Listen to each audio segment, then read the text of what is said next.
உறவுகள் அனைவருக்கும் வணக்கம். மாற்றத்திற்கான முதல்வர் விஜய் அவர்களுடைய ஆட்சியில் இதுவரைக்கும் ஏதாவது மாற்றம், அதாவது மாற்றம்னா எது மாதிரியும் இல்லாத புது மாதிரியான மாற்றம் இதுவரைக்கும் எந்த முதல்வர்களும் இந்தியாவில் எந்த ஆட்சியாளர்களும் கொடுக்காத ஒரு மாற்றம் முதல்வர் விஜய் அவர்கள் செஞ்சிருக்காரா அப்படின்னா கிடையாது.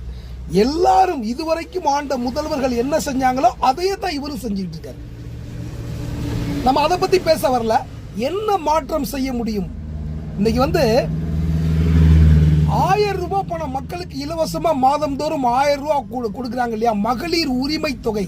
அந்த உரிமை தொகை கொடுக்கறதுக்கு மட்டும் எப்படி வச்சாலும் 2.5 கோடி மக்களுக்கு கொடுப்பாங்க. 2.5 கோடி மக்களுக்கு 1000 ரூபாய் கொடுத்தா 2500 கோடி ஒரு மாதத்துக்கு. நான் என்ன சொல்றேன், நீங்க இதை ஒரு உற்பத்தியில கொடுங்க, இலவசமா கொடுக்காதீங்க. தயவு செய்து நீங்களாவது மாற்றுங்க, ஒரு உற்பத்தியில கொடுங்க.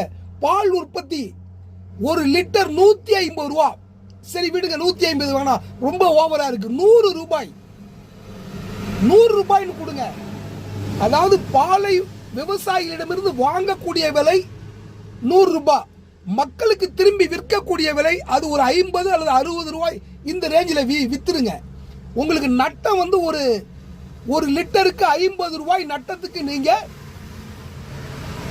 விற்கணும், அல்லது விவசாயிக்கு 1 லிட்டருக்கு 50 ரூபாய் அதிகமாக கொடுத்து வாங்கணும். ரெண்டுமே ஒண்ணுதான். அப்ப 50 ரூபாய் நீங்க அதிகம் கொடுத்து வாங்கினீங்கன்னா ஒரு நாளைக்கு 1 கோடி லிட்டர் வாங்கினா கூட ஒரு நாளைக்கு நஷ்டம். அதாவது மானியமா கொடுக்க வேண்டிய தொகை 50 கோடி, மாசத்திற்கு 1500 கோடி. இவ்வளவுதான். நீங்க ஆனா மாசத்துக்கு 1000 ரூபாய் இலவசமா கொடுக்குறேன் மகளிர் உரிமை தொகைன்னு சொல்லிட்டு கொடுக்குற பணம் மட்டுமே 2500 கோடி. பாருங்க, இந்த காசை பால் உற்பத்திக்கு நீங்க கொடுத்தீங்கன்னா விவசாயிகள் இன்னும் இந்த பால் உற்பத்தி பண்றதுல அதிக ஆர்வம் காட்டுவாங்க.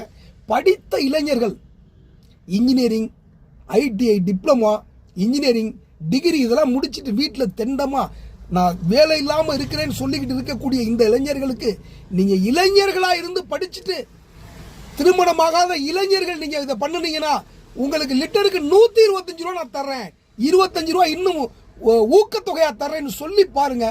எத்தனை இளைஞர்கள் இந்த பால் மாடு வளர்ப்பதை எடுத்து செய்யறாங்க. எந்த அளவுக்கு தமிழ்நாடு பால் உற்பத்தியில உலக அளவுல மேல போகும் அப்படிங்கறத நீங்க பாருங்க. அந்த அளவுக்கு இதுல மிகச்சிறந்த பொருளாதாரம் இருக்கு. பால், தயிர், வெண்ணெய், பாலாடை கட்டி, பால் பவுடரு, காஃபி, டீ, இது போல உங்களுடைய தொழிலை இதுல நிறைய டெவலப் பண்ண முடியும். முடிஞ்சா இதை செய்யுங்க முதல்வரே.